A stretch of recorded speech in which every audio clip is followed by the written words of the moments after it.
Fala aí galera, começando aqui mais um vídeo. Galera, vamos acompanhar o que o pessoal lá do Sport Center da ESPN falou aí sobre essa vitória do Cruzeiro, ainda comentando aí, né?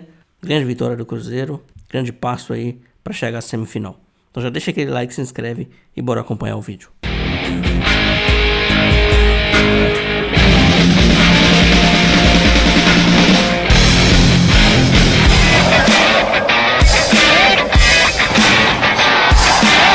A torcida fez a parte dela, levantou mosaico, lotou o estádio e empurrou o time desde os primeiros minutos. Foi o maior público do Clássico Mineiro na Arena MRV, mais de 44 mil atleticanos. O ambiente hostil, no entanto, mais uma vez, não intimidou os cruzeirenses. O Atlético até inflamou a torcida no primeiro tempo. Dudu, Hulk criaram as principais chances de gol.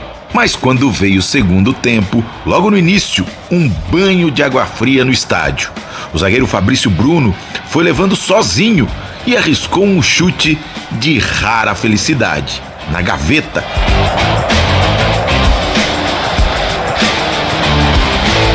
Vi um clarão na minha frente e deu pra dar uma arrancada boa. Quis sim chutar pro gol, mas eu não esperava que ia sair tão meio que de uma forma lenta a bola daquele jeito, mas o mais importante é que fiz o gol e que abriu o caminho da nossa vitória. Quando o time ainda assimilava o primeiro gol, veio o segundo. Aos 18 minutos, o zagueiro cruzeirense convocado para a seleção brasileira apareceu de novo. Fabrício Bruno ganhou de cabeça e Caio Jorge, outro que vai defender o Brasil, mandou pro gol. Atrás do placar, Cuca mexeu no time, mas as mudanças não agradaram a torcida, principalmente quando Gustavo Scarpa foi substituído e as vaias sobraram para o treinador atleticano. Scarpa saiu porque nós pusemos um armador em lugar dele que tem mais chegada na área, que ele estava muito fora da área. Saiu um meio armador e entrou um ponta de lança, não vejo nada de anormal nisso. A vitória celeste quebra a invencibilidade de 6 clássicos contra o maior rival. E mais, aumenta o predomínio dos cruzeirenses na casa dos atleticanos. Em 5 clássicos disputados na Arena MRV, o Cruzeiro venceu 3. Dá pra dizer que você se sente em casa no estádio do rival? Não vamos dizer isso. Talvez se eu for te responder essa pergunta da forma que você espera, um tom de provocação, né? E foge muito do meu contexto isso. E acho que acima de tudo a gente tem uma forma de jogar e que a gente procura executar ela tanto dentro de casa quanto fora. Estamos num intervalo de um jogo com uma vantagem, mas as coisas só se irão decidir no jogo em casa. No jogo da volta será a vez da torcida cruzeirense transformar o Mineirão. A equipe celeste pode até perder por um gol de diferença que elimina o maior rival. Aos atleticanos resta se apegar na tradição e esperança, resgatando um antigo lema. Tem que acreditar, e assim como eles fizeram 2 gols aqui, a gente também tem condição de ir lá e fazer.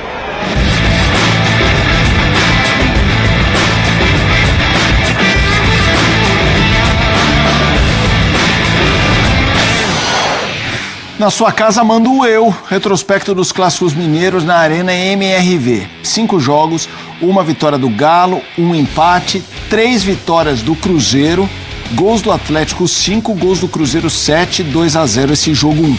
É engraçado porque nesse contexto, se a gente tem a memória curta, eu me lembro que logo que lançaram o estádio, o Cruzeiro tava numa draga, né? E aí ele conseguiu até vencer para somar pontos em lutas contra rebaixamento e atrapalhar ali as pretensões do Galo.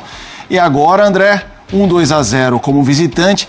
Assim, é protocolar a gente dizer classificado não está porque é o futebol, porque a lógica seria pensar que... É isso. Fim de papo? Sim. A lógica é pensar que fim de papo, imaginar que na volta, com o seu torcedor ao seu lado, o Cruzeiro vai não só desperdiçar essa vantagem, como dar um jeito, entre aspas, de ainda ser eliminado, depois de um primeiro jogo que evidencia, reflete o momento que cada clube vive, as diferenças técnicas, principalmente de desempenho coletivo, embora ontem o Cruzeiro tenha aberto o caminho para a vitória, como a gente viu aí, com um gol que eu estou de acordo com o Cuca. Quando o Cuca diz que o gol foi atípico, ele não está diminuindo a beleza nem o impacto do gol do Fabrício Bruno, mas é que foi um gol que muito pouca gente esperava que acontecesse dali. Um zagueiro que não é exatamente um artilheiro de chutes de longa distância, né? O Fabrício Bruno é um zagueiro que está sempre presente na área em bolas aéreas, a gente conhece ele faz muito tempo, mas esse tipo de gol não é uma ocorrência tão comum na carreira dele, não foi apenas um gol. Não é que ele acertou um belo chute, ele fez um gol absolutamente espetacular. A forma como a bola saiu do pé dele, a trajetória até onde ela entra no gol, é uma pintura absoluta. E depois, né, o Cruzeiro teve tranquilidade para, com o seu artilheiro, fazer o segundo gol e, para mim, estabelecer um resultado que não será revertido. Eu estava achando bonito o enquadramento enquanto você falava, estava na imagem, tanto do gol quanto assistência. Zupa, e é verdade, a gente até fazendo aqui um bastidor nosso, a gente estava ao vivo na hora do jogo. Isso. E aí, 1-0 Fabrício Bruno. A nossa lógica é pensar gol de cabeça num escanteio. E aí o Zupac sopra pra mim, cara, o gol, porque a gente estava ao vivo, falando sobre outros assuntos. E aí a gente ali, quando foi pro intervalo, viu o gol. De fato, Zupac não é um gol que a gente esperava. Aliás, ninguém esperava. Sim. Mas aconteceu 2-0, quero te ouvir sobre o jogo. Mas embora tenha sido um gol inesperado, um gol atípico, porque ele veio do Fabrício nessas condições, o gol ele acaba sendo reflexo de um contexto do jogo, que foi um contexto em que o Galo, no segundo tempo, depois de até ter encaixado boas marcações no primeiro tempo, desencaixou. Então, quando a gente olha o gol do Fabrício, a gente vê a liberdade, o espaço que ele teve para percorrer, e, na verdade, o Fabrício fez essa incursão com a bola, porque ele enxergou um espaço que foi criado por um desencaixe de marcação do Galo, né? Então, o gol ele é individual, ele é atípico, mas ele tem contextos coletivos. Construiu uma vitória com merecimento, não dá para dizer que acabou, porque é clássico, e, enfim, mas é um encaminhamento de uma vaga para a semifinal com muita justiça. Vamos falar sobre o treinador do Galo, por enquanto Cuca. A gente tem os números, sinal de alerta ligado. Galo, desde a reestreia do técnico Cuca, 45 jogos, 57%. O aproveitamento, 64 gols marcados, 39 gols sofridos. André, ele não está demitido. Mas toda já a discussão de nomes, de que foram procurados. Ele nomes já foram procurados. Então, e ele tá com um probleminha médico, então é em respeito o Galo. Mas assim, é o famoso em respeito que todo mundo sabe. Queria que você falasse um pouco dessa situação do Galo. Ele tem uma cirurgia no ombro, né? É isso. Então envolve internação, não é uma coisa, felizmente, né?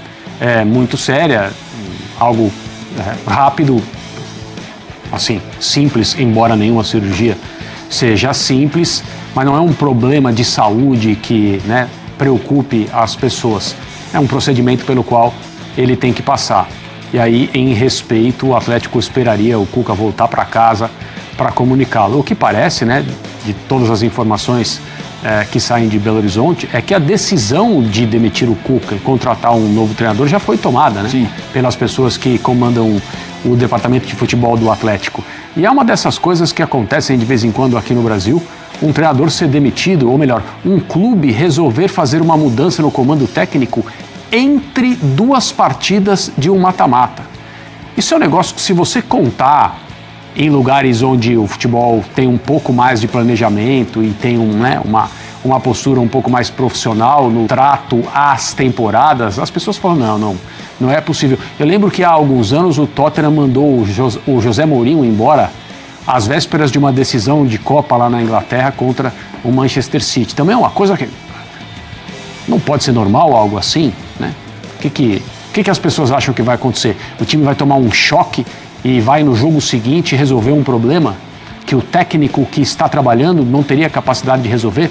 A explicação só pode ser essa, ou o próprio treinador resolveu ir embora. No caso do Cuca, a carreira dele ultimamente tem sido marcada por ele se antecipar, ele resolver ir embora. E não é o caso. Ontem mesmo ele disse na entrevista coletiva que não tem um prazo, não tem nenhuma expectativa de tempo para as coisas melhorarem no Atlético, mas ele tem muita vontade de seguir trabalhando e fazer isso acontecer. Então, não é uma questão em que o Atlético também se antecipa ao Cuca e manda embora, né? Não é isso. Me parece mesmo que a decisão de demiti-lo já foi tomada. Eu não consigo entender, no meio de um mata-mata, uma decisão, né? Um movimento como esse, embora acho que todo mundo que presta atenção concorde que o Atlético não joga bem, que o elenco é muito melhor do que o produto final, né, que tem sido colocado em campo até agora. E é claro que as responsabilidades têm que ser compartilhadas com o treinador também. Eu quero te ouvir, Zupac, mas antes vamos só colocar também os nomes que já foram especulados e procurados. Apuração aí da nossa equipe, né? Exatamente, a gente tem ESPN.com.br, mesmo com o técnico Cuca ainda no comando da equipe, o Atlético já se movimenta em busca de um novo treinador. E 3 nomes já foram sondados pela diretoria do Galo: Pedro Caixinha, Jorge Sampaoli e Ramon Dias, procurados por membros do Clube Mineiro sobre a possibilidade de dirigir a equipe. Quero te ouvir também sobre essa situação do Cuca, mas ao mesmo tempo já trabalhando esses nomes especulados e procurados. Estava aqui lembrando, ano passado a diretoria do Galo fez a mesma coisa, né? Na final do Campeonato Mineiro, o Filipão é demitido depois do primeiro jogo e o Milito assume para o segundo jogo, né? E aí, enfim, o Milito fica até o final da Libertadores.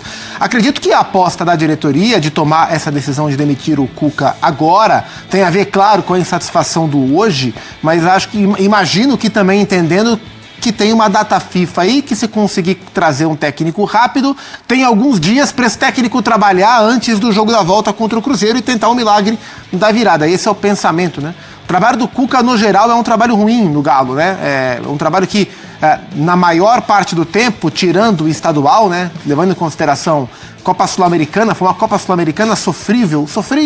O Galo pode ser campeão. Sim. Mas a fase de grupo sofrível, um grupo fraquíssimo e o Galo passou em segundo, uma coisa horrorosa. O Galo parecia que nem queria jogar. Um brasileiro irregular e uma Copa do Brasil que teve o ponto alto na vitória sobre o Flamengo e uma atuação apática, especialmente no segundo tempo, no jogo de ontem. Então, no todo, é um trabalho com um nível de evolução muito baixo, que parecia dar uma resposta nos duelos, né, no combo Bucaramanga-Flamengo, naquele momento em que os jogadores estavam em debandada para ir embora por causa dos atrasos, e ali o Cuca parecia ter conseguido uma mobilização, do jeito que ele já fez várias outras vezes na carreira, e o time deu uma resposta no curtíssimo prazo, mas o time voltou a atuar mal no Campeonato Brasileiro e ontem voltou a atuar mal na Copa do Brasil. Então, num todo, é um trabalho que responde pouco, é um time que evolui pouco, e ao enfrentar um time tão bem trabalhado como é o Cruzeiro do Jardim, as coisas ficaram ainda mais claras, né, para o torcedor e também para a cabeça de quem dirige. Então, assim, é uma demissão que vai acontecer de um trabalho que não é bom num todo, não é bom. O ano do Galo não é um ano de bom futebol. Os nomes são bons, os nomes não são especulados, os nomes procurados são bons, são diferentes. Trazer o Sampaoli com janela para fechar é meio contraditório, porque o Sampaoli é o cara que quer jogador, quer gastar dinheiro, é ótimo, mas ele é uma bomba relógio. O combo Sampaoli é muito complicado de administrar. O Ramon Dias, a dupla Ramon e Emiliano, é uma dupla que trabalha bem, mas geralmente em contextos mais alarmantes que o contexto do Galo. Desses nomes todos, o que me parece mais equilibrado para a missão é o Pedro Caixinha, embora não tenha ido bem no Santos.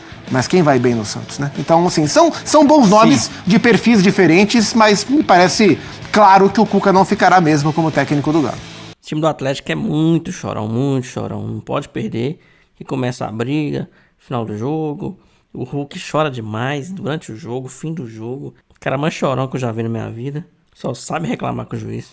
E os caras não aceitam, né, velho? O Cruzeiro foi lá, ganhou, já é a terceira vez que a gente ganha, e os caras não aceitam.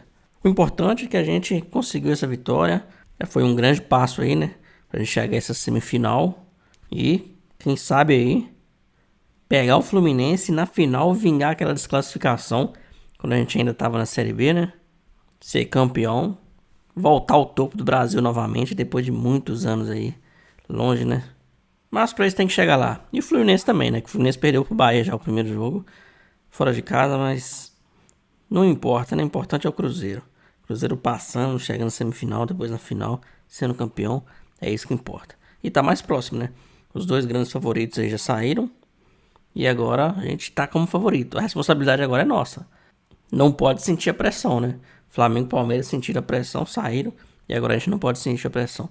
Tem que seguir firme pra gente classificar e ganhar mais uma vez aí, né? 7º título aí, se a gente vencer, a gente manter a hegemonia aí, porque Flamengo e Palmeiras encostaram, hein? Estava longe e de repente já estão encostando aí nas nossas 6 taças aí. Então vamos ganhar mais uma para manter essa diferença aí. Então é isso aí, galera. Já deixa aquele like, se inscreve, compartilha com seus amigos, ativa o sininho para não perder nenhum vídeo. E é isso. Um abração para todo mundo e até o próximo vídeo.